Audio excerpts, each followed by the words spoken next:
I've mentioned in a couple of previous videos how I was subjected to workplace bullying. Although it happened over a decade and a half ago, it's something that had a huge impact on my life. However, looking back, there are three specific things, both practical and emotional, that I wish I'd known back then that I know now. It would have made the whole situation far less painful. So in this video, I want to share what those three things are. I'm Jo Banks. I've been a professional executive coach for almost 15 years, and I'm sharing what I know.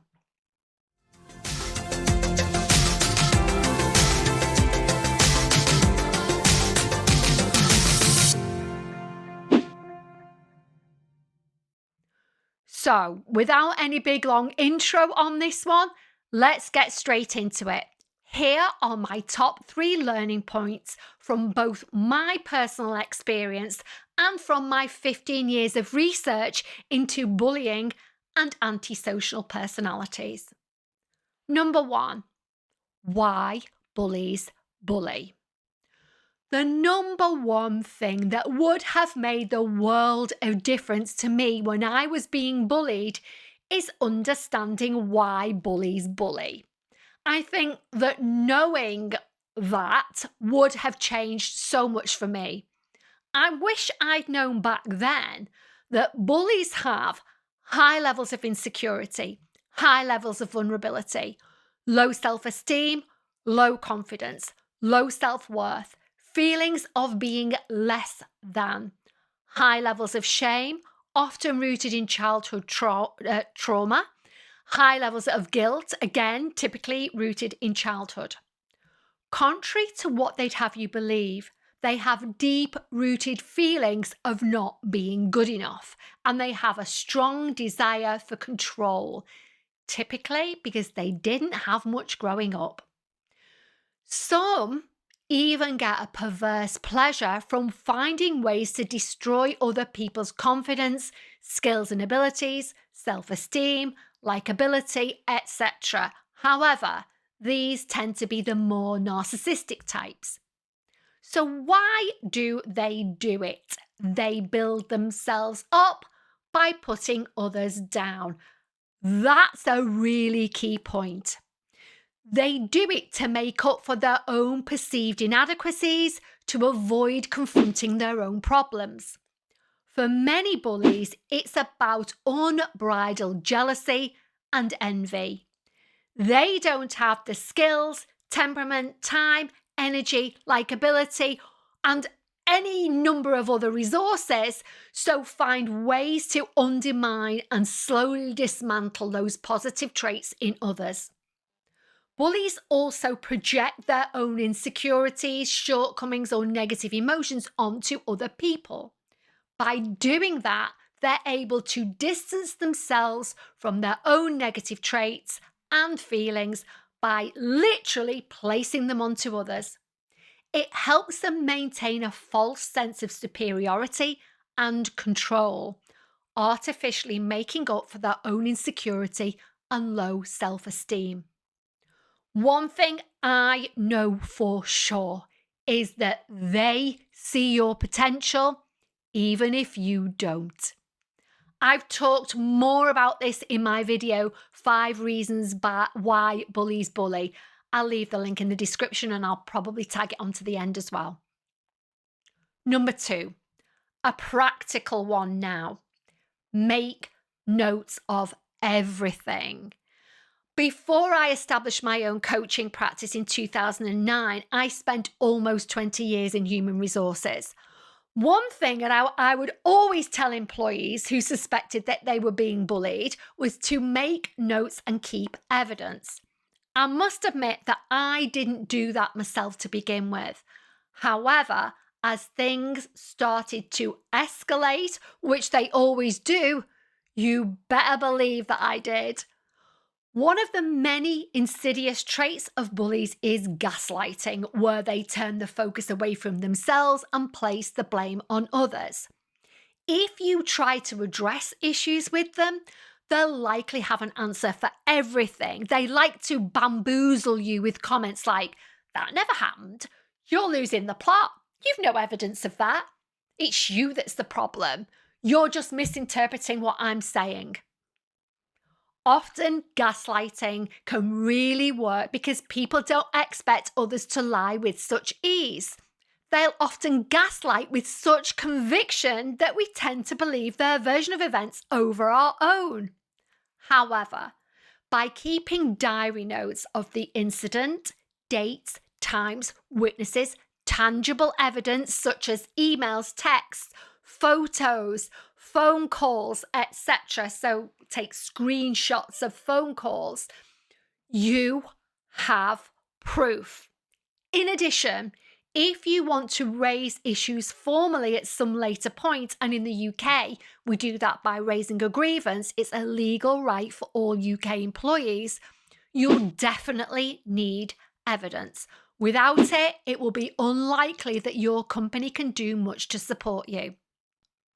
On that note, and this is a bonus point, tell someone in authority about it sooner rather than later, whether that's a boss, HR, union rep, or other trusted colleague. Tell someone, as these things don't get better by themselves. They just don't. In fact, they typically get a whole lot worse. I left it way too long, and that's one of my biggest regrets. Don't do that. Tell somebody. Number 3. Get out sooner rather than later. Now, this is a controversial one. I did a recent session on narcissism in the workplace to over 400 HR professionals.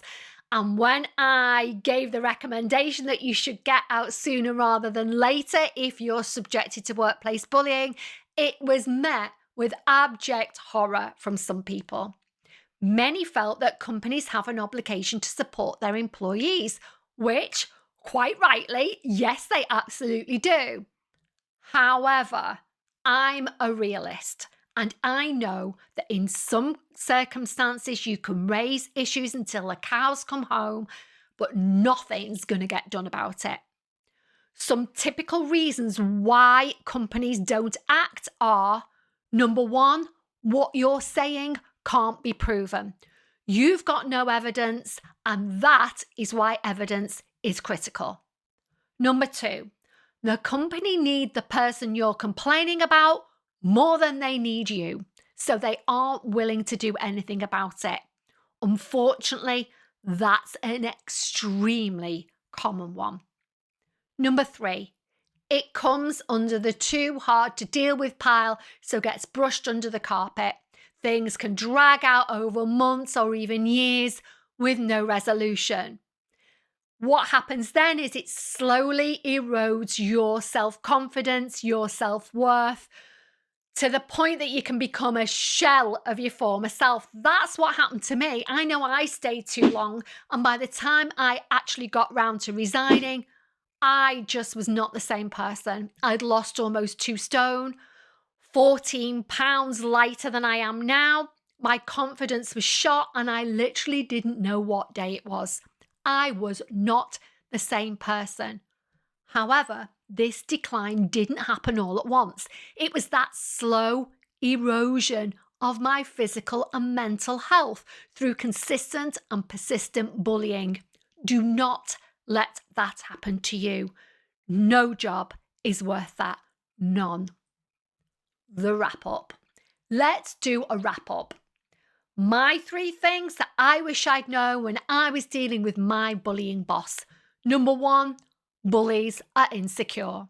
They have low self-esteem and low self-worth. They build themselves up by putting others down, and they know your true potential even if you don't. Number 2, keep notes and evidence of every seemingly hostile interaction and tell someone. HR, or preferably someone who's more senior than the person that's bullying you.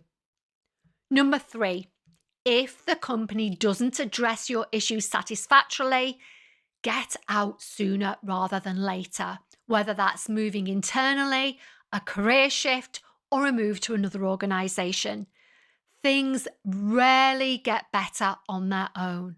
Find somewhere where you'll be happy and valued. Life is too short to work somewhere where you're unhappy.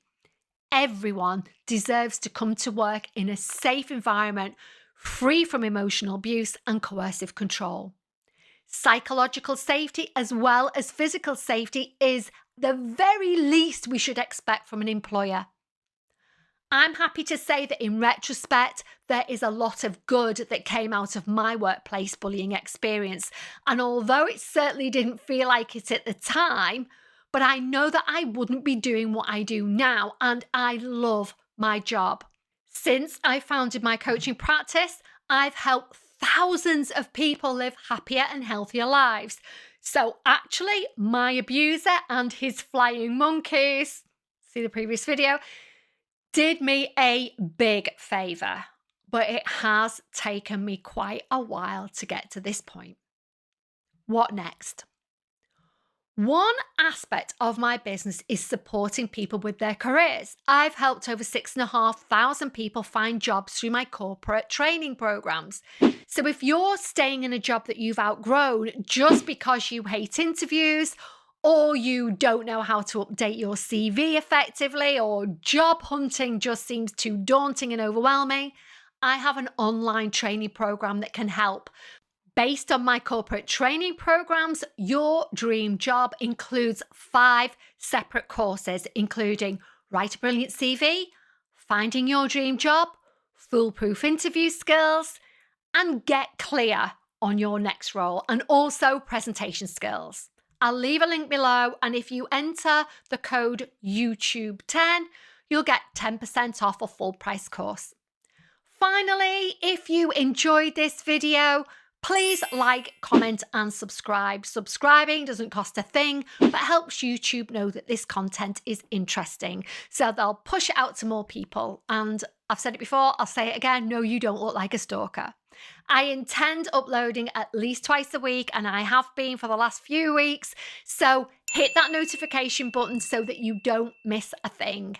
As always, thanks for watching. Thank you to everybody who watches until the very end, and enjoy the rest of your day.